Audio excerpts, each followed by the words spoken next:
Title: The Fractured Vows. Chapter 1: The Shattered Illusion.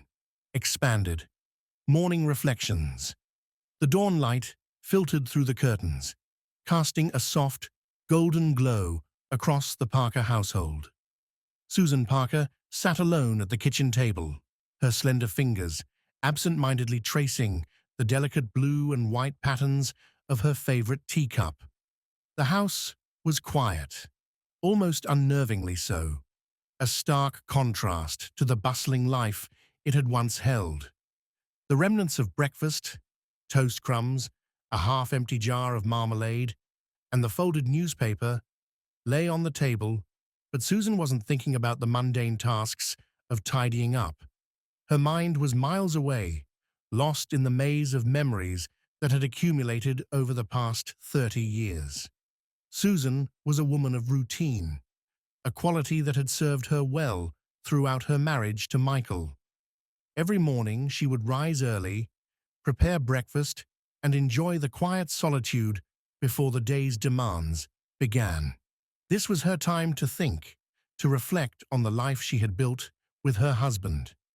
Theirs had been a marriage of stability and mutual respect, the kind of relationship that grew stronger with each passing year. They had met in college, both full of youthful energy and dreams of a bright future. Michael had been charming, with a sharp wit and an infectious smile that had drawn her in from the start. They had fallen in love quickly, the intensity of their early years together fueled by passion and the excitement of building a life together. Susan had supported Michael through the ups and downs of his career, standing by his side as he established himself as a successful architect. She had been his confidant, his biggest cheerleader, and his partner in every sense of the word. Together, they had raised 2 children, built a beautiful home, and created a life that many would envy. Now, with their children grown and out of the house, Susan found herself with more time to reflect on the years that had passed. The house, once filled with the noise and chaos of family life, was now eerily quiet. She had hoped that this stage of life would bring a new closeness with Michael, a time for them to reconnect and enjoy the fruits of their labor. But something had changed. Michael had become more distant in recent years, his once vibrant personality dulled by the pressures of work and the passage of time. Susan had noticed the subtle shifts in his behavior, the late nights at the office, the sudden interest in his appearance, the way he seemed to avoid her gaze. But she had brushed these concerns aside, convincing herself that it was just a phase, that the man she had loved for so long would return to her. The unexpected visitor. The knock on the door was soft, almost hesitant, breaking Susan's reverie. She frowned, glancing at the clock on the wall. It was barely past 8 in the morning, far too early for visitors. She pushed back her chair and walked to the front door, her bare feet making a soft padding sound on the hardwood floor. As she opened the door, she was greeted by the sight of a young woman standing on the doorstep. The woman couldn't have been more than 35, with dark hair pulled back into a neat ponytail and wide brown eyes that were filled with nervous energy. She wore a simple blouse and jeans, the kind of outfit that blended into the background, but there was something about her that commanded attention. Perhaps it was the way she stood, slightly hunched as if she were carrying a heavy burden, or the way her eyes flickered with a mix of fear and determination. Susan's first instinct was to offer a polite smile, but something in the woman's expression stopped her. There was a tension in the air, an undercurrent of something ominous that set Susan's nerves on edge. "Can I help you?" Susan asked, her voice betraying none of the unease that had begun to coil in her stomach. The young woman swallowed hard, her lips pressing into a thin line before she spoke. "I need to talk to you," she said, her voice trembling slightly. "It's about Michael." At the mention of her husband's name, Susan felt a chill run down her spine. Her heart skipped a beat, and she fought to keep her expression neutral. She stepped aside, gesturing for the woman to enter, even as 1,000 questions raced through her mind. Who was this woman? What could she possibly have to say about Michael? As they moved into the living room, Susan could feel the weight of the woman's presence growing heavier with each step. The room was impeccably decorated, a reflection of Susan's eye for detail and her love of creating a warm, inviting space. The cream-colored sofas were arranged around a polished coffee table, and the walls were adorned with family photos, snapshots of a life that seemed so perfect, so unblemished.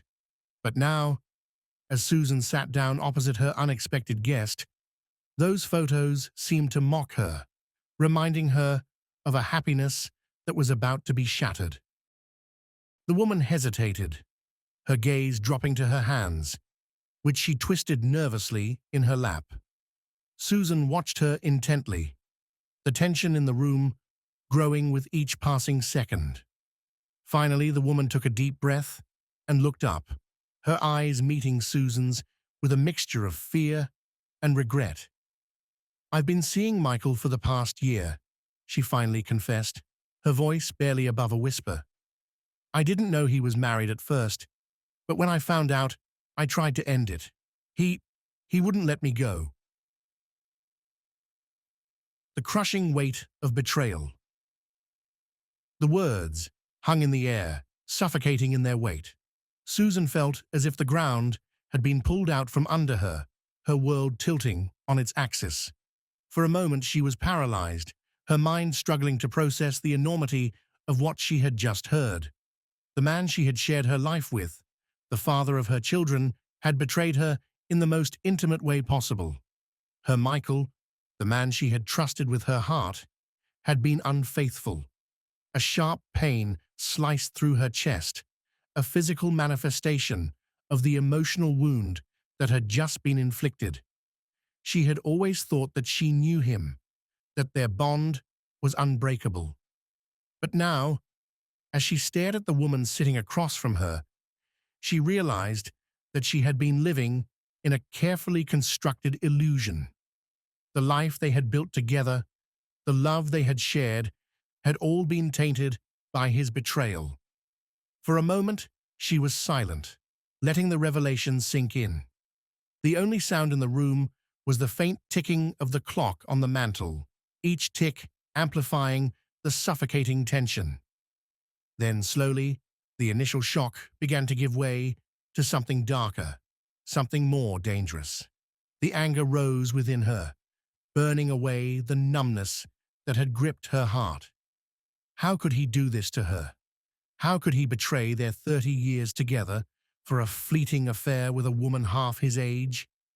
The realization hit her with a force that left her breathless. Her marriage, the foundation of her life, had been built on lies. Everything she had believed in, everything she had trusted, had been destroyed in an instant. "Why are you telling me this now?" Susan asked, her voice cold and controlled, a stark contrast to the storm raging inside her. The woman, Jessica, as she had introduced herself, looked down at her hands, her fingers still twisting nervously. "I couldn't keep it a secret any longer. I thought you had the right to know. I'm so sorry, Mrs. Parker." Susan stared at her, a mixture of pity and contempt swelling in her chest. This girl was just a pawn in Michael's game, but she had played her part. The apology was nothing more than a hollow attempt at absolution. Susan had no interest in her remorse. The damage had already been done. She stood up, her decision made in that instant. There was no need for further discussion, no need to dwell on the details. The betrayal was complete, and there was nothing more to say. "Thank you for telling me," Susan said, her voice flat, devoid of emotion. "You can leave now." Jessica hesitated, her eyes searching Susan's face for any sign of forgiveness, of understanding. But there was nothing there, nothing but the cold, hard resolve of a woman who had just lost everything. Realizing that she would find no comfort here, Jessica rose from the sofa and walked to the door, her steps heavy with the weight of her confession. The door closed behind her with a soft click, the sound echoing through the empty house. Susan stood in the living room, the silence pressing in on her from all sides. The photos on the wall, the carefully arranged furniture, the mementos of a life built together, all of it felt foreign now, like remnants of a dream that had just been shattered. The mourning and the resolve. Susan had always prided herself on being strong, on keeping her emotions in check. She had weathered many storms over the years, from financial hardships to the challenges of raising children.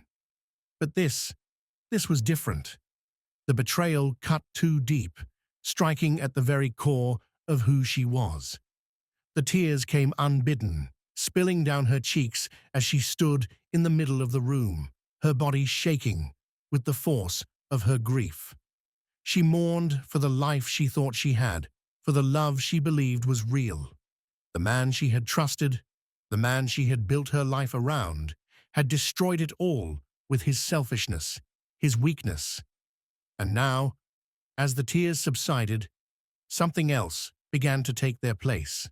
A cold, calculating resolve. Michael had destroyed their marriage with his infidelity, but Susan would make sure he paid for it. She would not be a victim, would not let his betrayal define the rest of her life. She had sacrificed too much, given too much of herself to this marriage to let it end like this. No, she would take control of the situation, take control of her life. She would make Michael understand the gravity of what he had done, make him feel the pain that he had inflicted on her. And in doing so, she would reclaim her power, her sense of self. As she stood there, the morning light streaming in through the windows, Susan Parker made a vow to herself. She would not let this betrayal destroy her.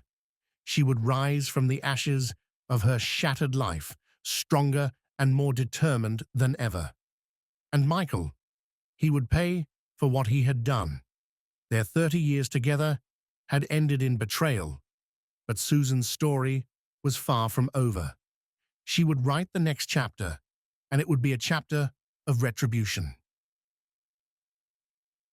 Chapter 2, Seeds of Revenge, expanded.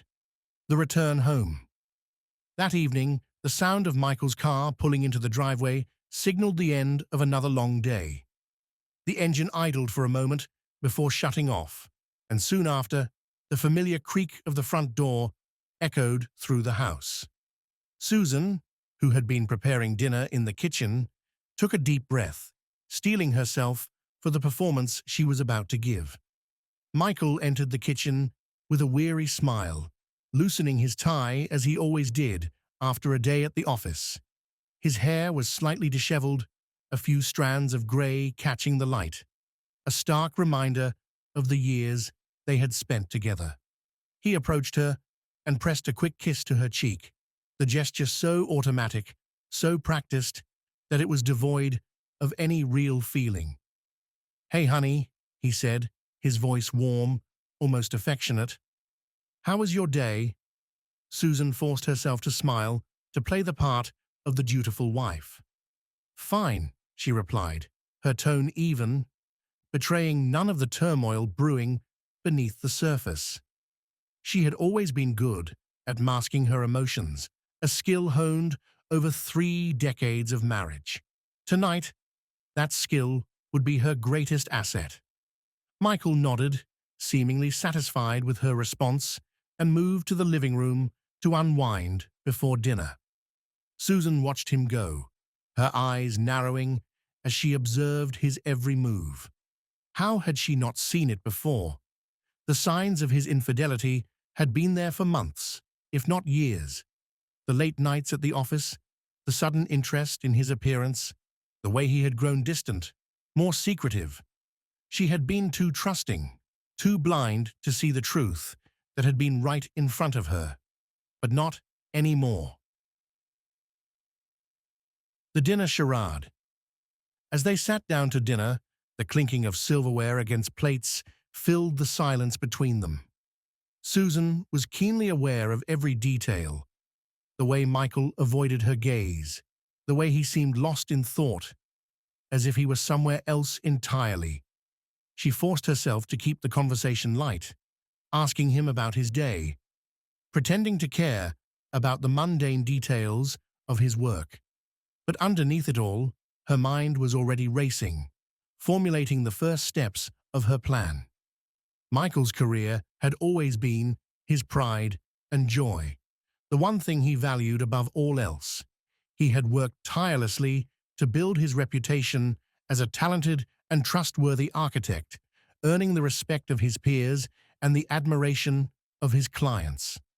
It was this reputation that had allowed them to live so comfortably, to raise their children in a beautiful home and enjoy the finer things in life. But now, as Susan watched him eat, oblivious to the storm that was brewing, she realized that his career would be the first thing to go. Over the next few days, Susan began to lay the groundwork for her revenge. She was meticulous, leaving nothing to chance. She would not confront Michael directly. No, that would be too easy, too quick. He deserved to suffer, to feel the same pain and humiliation that he had inflicted on her. She would destroy him, piece by piece, until there was nothing left of the man who had betrayed her. Gathering the evidence. Susan's first move was to gather evidence. Michael had always trusted her implicitly, never questioning her access to his personal files or the household finances. After all, she had managed their finances for years, ensuring that their bills were paid, their investments were sound, and their future was secure. It was this trust that would be his undoing. She began by combing through his business records, looking for anything that could be used against him.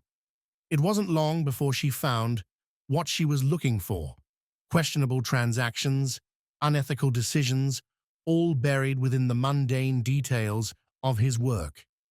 She discovered payments that had been disguised as business expenses but were clearly personal indulgences, gifts to clients that skirted the edges of legality, and deals that had been made under the table to secure lucrative contracts. Each discovery was like a piece of a puzzle, slowly forming a picture of a man who had become complacent, who believed he was untouchable. Susan documented everything meticulously, creating a detailed record of every transgression. She copied files, saved emails, and even took photos of documents that could not be removed from the office. Her heart pounded with a mix of fear and exhilaration as she assembled the evidence, knowing that once she set her plan in motion, there would be no turning back. The anonymous tip. With the evidence in hand, Susan carefully crafted an anonymous tip. She knew just who to contact: a young, ambitious journalist named Eric Williams who worked for the local newspaper. Eric had a reputation for digging deep into stories, for exposing the hidden truths that others preferred to keep buried. He was always on the lookout for a big break, something that would catapult his career to the next level. Susan made sure to give him just enough information to pique his interest, carefully avoiding any details that could be traced back to her. The message was brief, but damning. Michael Parker, respected architect and partner at Davis & Parker, has been involved in unethical business practices for years. Attached are documents that detail questionable transactions, bribes, and under-the-table deals made to secure contracts. This information is being brought to light because the public has a right to know the truth. She attached the evidence, making sure to include the most incriminating pieces. As she clicked send, a shiver ran down her spine. The die had been cast. All she could do now was wait. The scandal unfolds. It didn't take long for the story to break. A week later, Michael's name was plastered across the front page of the newspaper, the headlines screaming of corruption and deceit. The article was thorough, detailing every shady deal, every unethical decision that Susan had uncovered. It painted a picture of a man who had built his success on a foundation of lies, who had betrayed the trust of his clients and his community. The impact was immediate. Michael was suspended from his firm, pending an investigation, his career hanging by a thread. The phones at the office rang off the hook with calls from concerned clients, while Michael's colleagues whispered behind closed doors, their trust in him shattered. The once confident man, who had strutted through the halls of his firm, now walked with his shoulders slumped, his face pale and drawn. At home, he was a shadow of the man he had once been. The arrogance, the bravado, had been stripped away, leaving behind a man who was terrified of losing everything he had worked for. He spent hours on the phone with lawyers, trying to salvage what was left of his reputation, but the damage had been done. The community that had once revered him now looked upon him with suspicion and contempt. Susan watched it all unfold, with a mixture of satisfaction and cold detachment. She had expected to feel a sense of victory, of triumph, as she watched Michael crumble under the pressure. But instead, she felt nothing. No joy, no relief, only a numbness that settled deep in her bones. This was only the beginning. There was still more to be done. The next step. As Michael's world unraveled, Susan began to prepare for the next phase of her plan. She knew that destroying his career was not enough. He needed to be broken completely to feel the full weight of his betrayal. The next step would be even more devastating, something that would cut him to the core. She began to think about the other things Michael valued, the things that gave his life meaning. His family, his friends, his sense of identity, all of these were fair game. Susan was methodical, careful not to act too quickly. She needed to ensure that each move she made would bring him closer to the edge, to the point of no return. As she plotted her next move, Susan found herself reflecting on the woman she had become. She had always been the supportive wife, the loving mother, the pillar of her family. But now, she was something else entirely. An avenger, a woman driven by a cold, calculated need for retribution. The realization should have frightened her, but instead it filled her with a strange sense of power. For the first time in years, she was in control of her life, and she would not stop until Michael had paid for every moment of pain he had caused her. Michael's descent. As the days passed, Michael grew more and more desperate. The investigation into his business practices was relentless, with every detail of his professional life being scrutinized under a microscope. His name had become synonymous with scandal, and his once proud firm was teetering on the brink of collapse. The stress took its toll. His hair, once thick and dark, began to thin, and deep lines etched themselves into his face. He barely slept, haunted by nightmares of losing everything he had worked for. At home, Michael became increasingly distant, retreating into himself as the weight of his crumbling life pressed down on him. He stopped talking to Susan, too consumed by his own fear and anxiety to notice the change in her. The man who had once been so confident, so sure of himself, was now a broken shell, a shadow of the person he had been. And still, Susan watched, biding her time. The seeds of revenge had been planted, and now They were beginning to bear fruit. But she was not done yet. The final blow would be the most devastating of all, and she was determined to make sure that when it came, it would leave nothing but ruins in its wake. Chapter 3. The Final Blow. Expanded. The Turning Point. With his career in tatters and his once unshakable confidence shattered, Michael found himself lost, his life spiraling out of control. The scandal had left him humiliated, a pariah in the professional world he had once dominated. His colleagues had distanced themselves, clients had severed ties, and the firm that had been his pride and joy was now on the brink of collapse. In his darkest moments, Michael turned to the one person he had always counted on, Susan. For 30 years, she had been his rock, the one constant in his life. She had supported him through every challenge, celebrated every success, and comforted him in every failure. He needed her now, more than ever. But when he reached out, the woman he had once known was gone. It was a quiet evening, the house filled with the heavy silence that had become all too familiar. Michael, weary and broken, approached Susan as she sat in the living room, her eyes fixed on a book she wasn't really reading. The tension between them was palpable, the air thick with unspoken words. "Susan," he began, his voice hoarse with exhaustion, "I need to talk to you." She didn't look up, didn't even acknowledge his presence. It was as if he were invisible, a ghost in the home they had built together.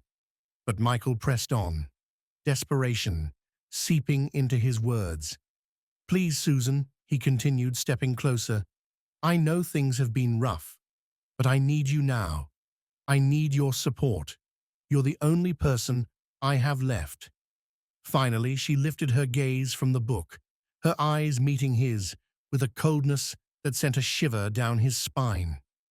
Gone was the warmth, the love that had once been so evident in her eyes. What he saw now was something else entirely, a simmering hatred that she no longer cared to hide. "Why should I care, Michael?" Susan's voice was calm, devoid of any emotion. "You've made your bed. Now you can lie in it." The words hit him like a physical blow, knocking the air from his lungs. He stared at her, confusion and hurt etched into his features. This wasn't the Susan he knew, the woman who had stood by his side for so many years. What had happened to her? What had happened to them? "What are you talking about?" he asked, his voice trembling with disbelief. "I'm your husband. We're supposed to support each other, to be there for each other, no matter what." Susan's expression didn't change. If anything, her eyes grew colder, her disdain more apparent.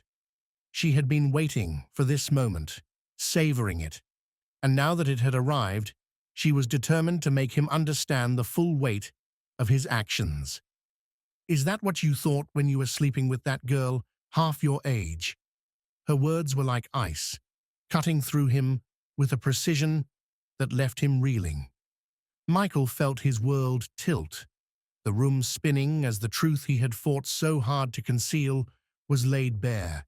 His face drained of color, his hands trembling as he reached for a chair, collapsing into it as if his legs could no longer support him.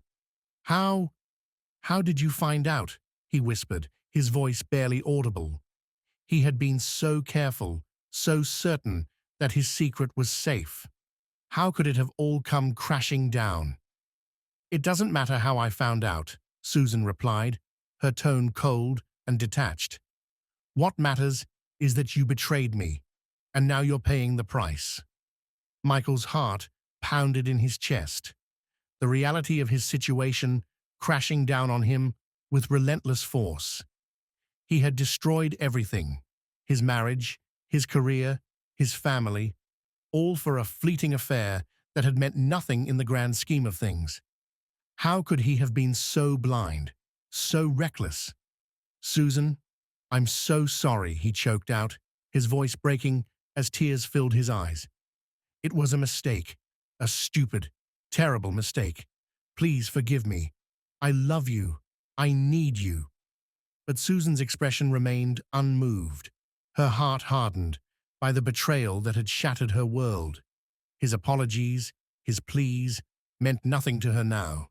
She had loved him once, with all her heart, but that love had been destroyed, crushed under the weight of his infidelity. "You're not sorry, Michael," she said, her voice laced with venom. "You're just sorry you got caught. But don't worry, this is just the beginning. I'm going to make sure you lose everything, just like you made me lose everything." The unraveling. Over the next few weeks, Susan set her final plan into motion. She had already ruined his career, but that was only the beginning. Now, she would dismantle the rest of his life, piece by piece, until there was nothing left. The first step was to secure her own future. She quietly visited the bank, withdrawing funds from their joint accounts and transferring them into accounts that Michael had no access to. She drained their savings, their investments, everything they had built together. When she was done, Michael was left with nothing but the clothes on his back and the mounting legal fees from the ongoing investigation. Next, she filed for divorce. But this wasn't just any divorce. Susan was determined to take him for everything he had left. She hired the best lawyer in town, a ruthless professional with a reputation for getting results. Together, they crafted a strategy that would leave Michael with nothing. The house, the cars, the remaining assets.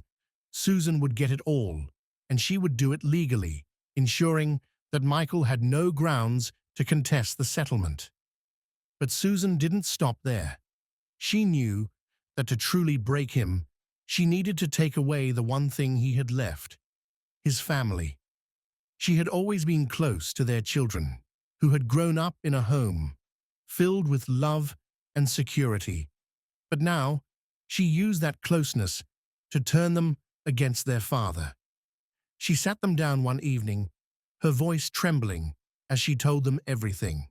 She spared no detail, recounting the affair in brutal honesty, letting them see the pain their father had caused her.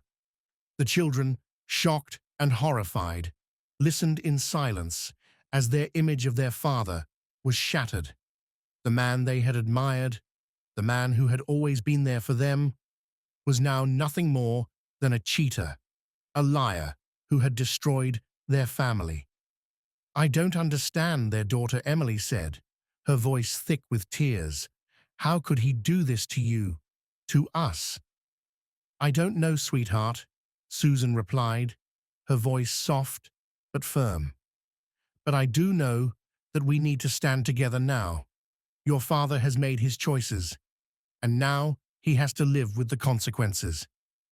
Their son David sat in stunned silence, his hands clenched into fists. He had always looked up to his father, had always strived to make him proud. But now all he felt was anger, a deep, burning rage at the man who had betrayed their family. "I can't believe he did this," David finally said, his voice low and hard. "I don't ever want to see him again." Susan watched as her children turned their backs on their father, her heart aching for them, but steeling herself against the pain. This was necessary, she told herself. Michael had to pay for what he had done, and this was the only way to ensure that he did. Michael's descent. As the days turned into weeks, Michael's life continued to unravel. The divorce papers arrived, followed by the realization that Susan had drained their accounts. His children refused to speak to him, their anger and disgust palpable in every brief, cold interaction. The house, once filled with warmth and laughter, now felt like a prison, a place of unbearable loneliness. He tried to reach out to Susan, tried to apologize, to make amends, but she refused to listen. Every time he approached her, she shut him down, her words sharp and unforgiving. "You brought this on yourself, Michael," she told him one evening when he begged her to reconsider the divorce. "You made your choices, and now you have to live with them. There's no going back." The weight of his mistakes crushed him, leaving him hollow, a shell of the man he had once been. He had lost everything that mattered: his career, his family, his home, and there was no one to blame but himself. The realization gnawed at him, a constant, relentless reminder of his failure. Nights were the worst. Alone in the dark, Michael replayed every moment of the past few months, every decision that had led him to this point. He thought of the affair, the lies he had told, the trust he had betrayed. He thought of Susan, the woman he had loved for so long, and how he had destroyed her with his selfishness. But no matter how much he regretted his actions, no matter how deeply he wished he could undo the past, it was too late. The damage had been done, and there was no going back. The final blow had been struck, and Michael was left with nothing but regret and a deep, gnawing loneliness that threatened to consume him. As the days passed, Michael withdrew further into himself, a man broken beyond repair. He stopped leaving the house, stopped trying to repair the damage. He simply existed, a ghost in the ruins of the life he had once known. And Susan, watching from the distance she had carefully crafted, felt nothing but a cold, hollow satisfaction. She had taken everything from him, just as he had taken everything from her. The final blow had been struck, and there was nothing left for either of them. Chapter 4. Aftermath expanded. Susan's new beginning. With the divorce finalized and the legal battles behind her, Susan Parker felt a sense of liberation she hadn't experienced in years. The finality of the divorce was both a relief and a catalyst for change. She had spent countless hours planning every detail, ensuring that the settlement was in her favor and that her life post-divorce would be something she could build anew. The first major step was selling the house, a home filled with memories of a life she had once cherished. The house, a large suburban property that had been a symbol of her life with Michael, was sold quickly. It was bittersweet, the process of letting go of the place that had been the backdrop to so many significant moments. The house that once held laughter, love, and arguments was now a chapter closed in her life. Susan used the proceeds from the sale to purchase a smaller, modern apartment in the heart of the city. The new apartment was a far cry from the sprawling suburban home she had known. It was sleek and contemporary, with large windows that let in plenty of natural light, offering a stark contrast to the heavy, darkened rooms of the old house. The city offered her a new environment, vibrant, bustling, and full of life. It was a fresh start, and Susan embraced it wholeheartedly. The apartment was decorated with care, reflecting Susan's personality and tastes. She chose furnishings and decor that were simple yet elegant, creating a space that felt both comfortable and sophisticated. She adorned the walls with art she had always admired but never had the chance to display. Each piece was a testament to her newfound freedom and her journey towards self-discovery. With her new home set up, Susan began to explore the city's offerings. She reconnected with friends she had lost touch with during the years of her marriage, enjoying the companionship and support they provided. The city's vibrant cultural scene became her playground. She attended art exhibitions, theater performances, and music festivals with a renewed sense of enthusiasm. Susan also took up new hobbies, activities she had always wanted to try, but never had the time for. she joined a local painting class, where she discovered a hidden talent and passion for creating art. The act of painting became therapeutic, a way for her to process her emotions and express herself creatively. She also started taking yoga classes, which helped her maintain her physical health and provided a sense of inner peace. Rediscovering old passions became a significant part of her life. She picked up her love for gardening again, transforming her small balcony into a lush green space filled with flowers and herbs.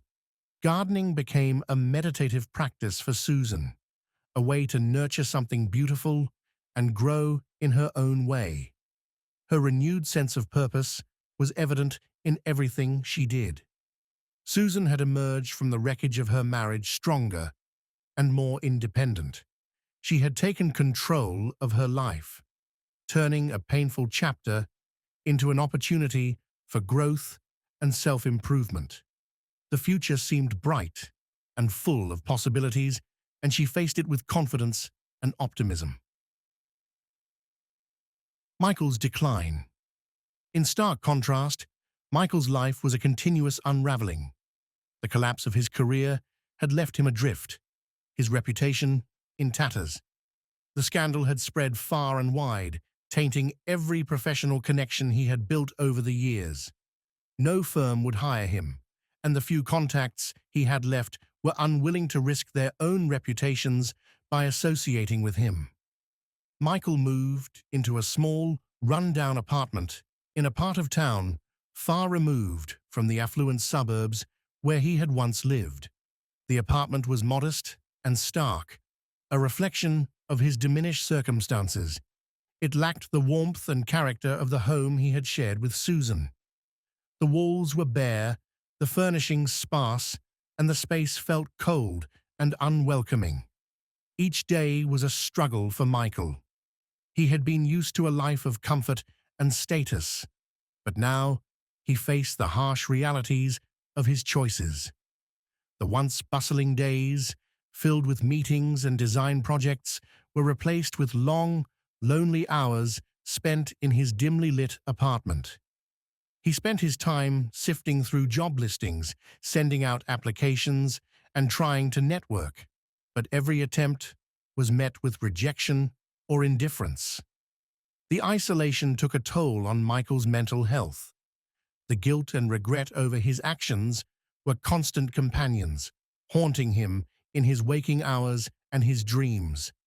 The weight of his mistakes was unbearable, and he often found himself lost in memories of a life that seemed so distant now. He was haunted by the image of Susan, the love he had betrayed, and the family he had pushed away. Michael tried to reach out to former colleagues and friends, but most had distanced themselves from him. The betrayal he had committed against Susan had ripple effects, damaging his relationships and leaving him without the support network he had once relied on. The phone calls and messages he sent went unanswered, leaving him feeling more isolated and alone.